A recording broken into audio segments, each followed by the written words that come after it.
Good day. My name is Don Green. I'm an attorney in California and Nevada.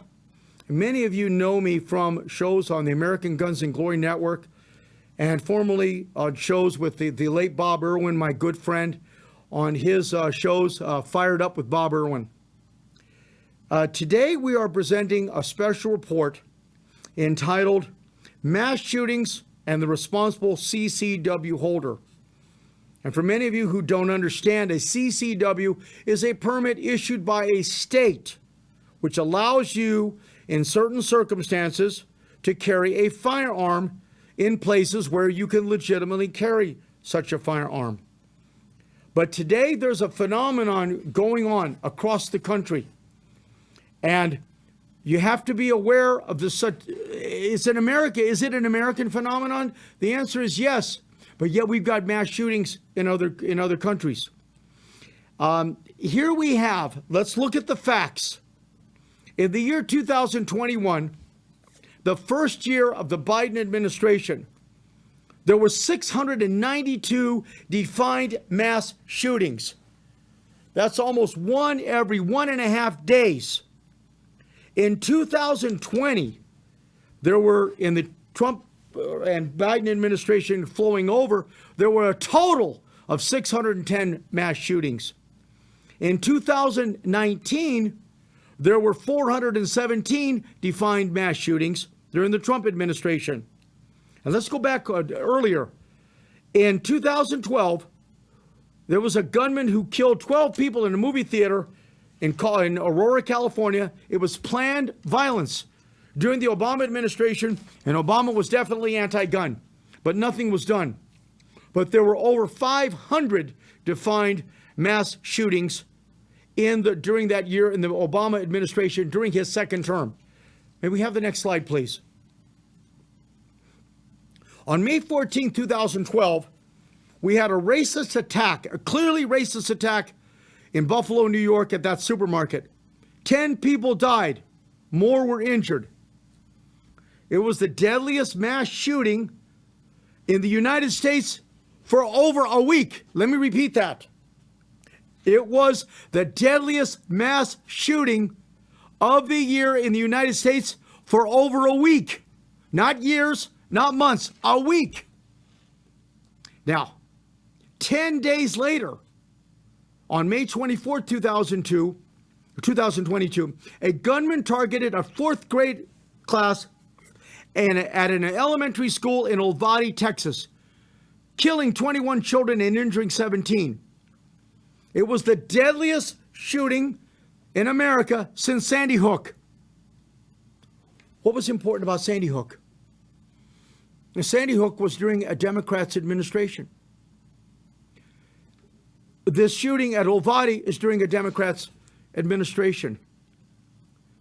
The nation has seen at least 11 mass shootings since the start of July, with the latest on Monday, July 4th parade, and one last week at the July 4th parade in Highland Park, Illinois, near Chicago. At least 6 people were killed in the shooting, that approximately 24 others were taken to the hospital. And this was a man who tried to it was well planned, because the perpetrator donned female clothing and was seen walking away. And of course, they got him on video, and then they captured him hours later. On day 185 of the year 2022, there were at least 309 mass shootings.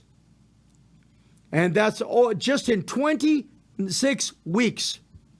That averages to about 11 a week. And the FBI defines a mass shooting as an incident in which 4 or more people are killed, excluding the shooter. What does that mean for the CCW holder? Next slide, please. In every one of these cases, you have to be aware, you don't have to be a psychologist, but let's look at the statistics. In every one of these cases that I've just cited, the major shootings, there was always a trail of behavioral warning signs that are missing. I see that in my practice every day. 2, the role of mental health is also widely misunderstood. The general public views of mass shooters as people who are totally crazy, insane. It fits with the idea of snapping, if these people are totally detached from reality. And I blame that on absence of control in the home, absence of a father figure, absence of an authority figure, and people, younger males, between the ages of 15, 16, 17, and younger than 30.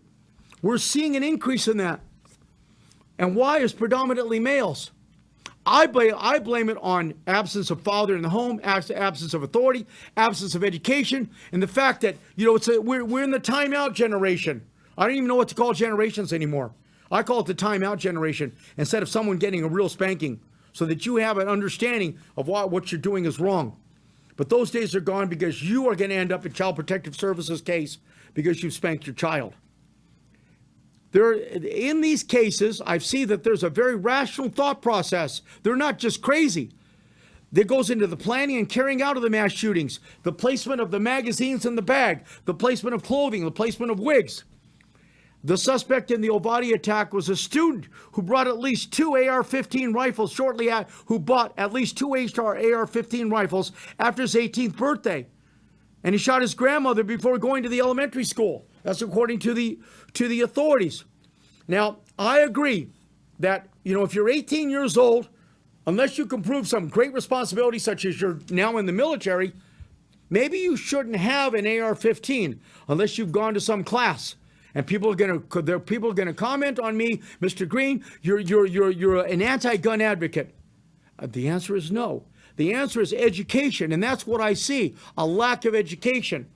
And I see that people have a lack of fundamental understanding of the operational characteristics of their weapons.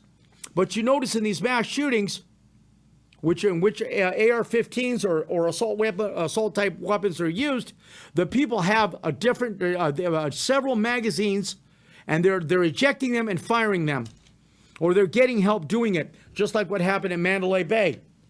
I believe that there was someone who helped him, but perhaps, maybe I'm just paranoid. But, for example, the suspect in the Buffalo attack left behind a racist creed. He donned body armor and live streamed the attack. Now, I'm not here to be judgmental. What I'm here to tell you is that while you're a CCW holder, what you have to do is engage in situational awareness. No matter where you are, don't drink.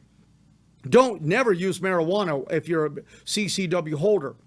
But what you have to do is realize that no matter where you are, there could be a situation that when you see someone walking in and they've got body armor on, they've got military BDUs on, and they've got a rifle, they are not collecting for the Red Cross.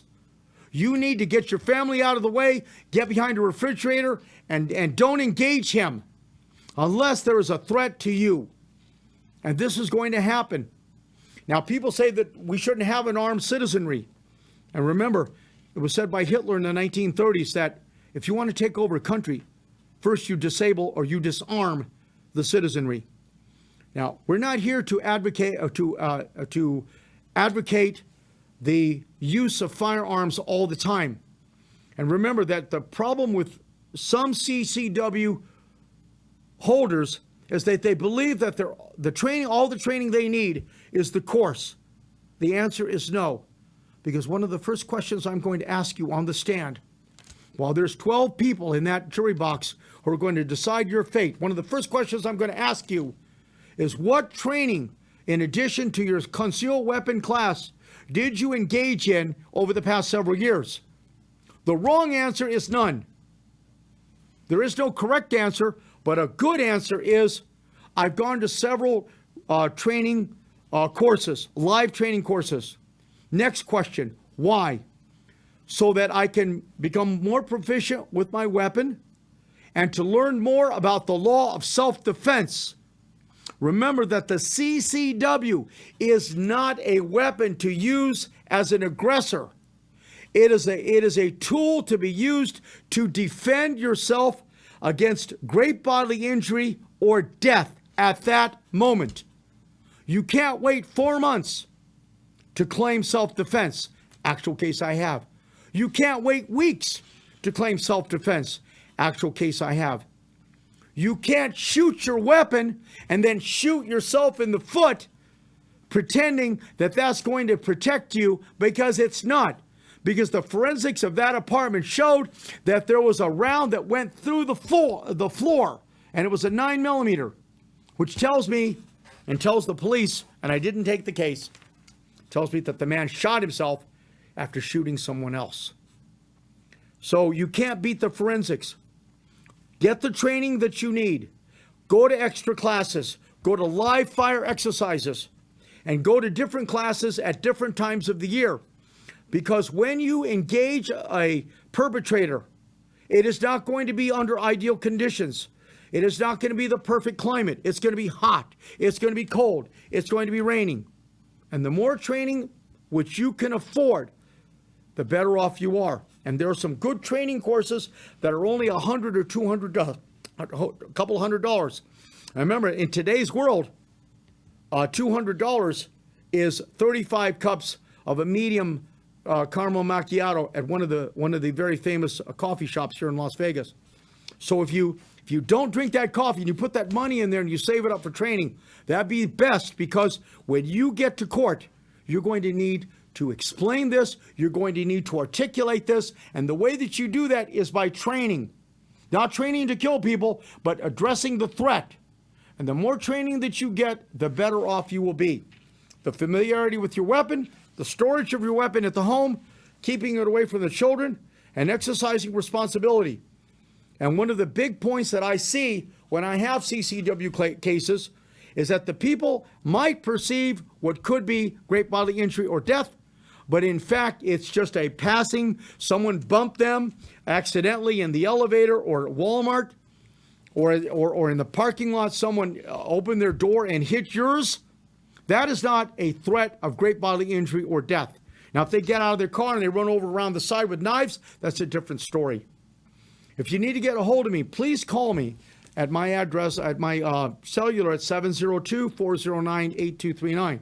And if you enjoy the programs on the American Guns and Glory Network, and especially our thanks to Rigel Studios, please press like on the screen or on your device, and then subscribe. There's a lot of interesting shows. We have more that are coming up. And again, you're always welcome to call me at 702-409-8239. Thank you, and good day.